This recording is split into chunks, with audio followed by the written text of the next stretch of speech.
Hey guys, welcome back to another video, and in this video I'm going to show you how to fix no sound in your Windows and how to fix this. Let's get started. First, what you need to do is right click on your speaker button and then click on sounds. Here what you need to do is go over to playback and then make sure your default speakers are set to default. Once you do this, hopefully your problem solves, and if your problem still occurs, so make sure to comment down below so we can bring a detailed guide on this video. Alright, that's it for today's tutorial.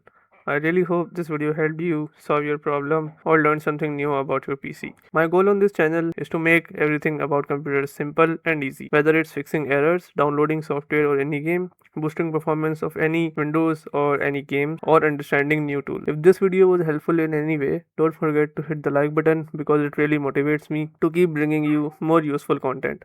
And if you're new here, make sure to subscribe and turn on the notification bell so you never miss any future tutorials, tips and PC fixes. Also, if you're facing any issues or have any questions related to computers, Windows, software or anything technical, drop them in the comments.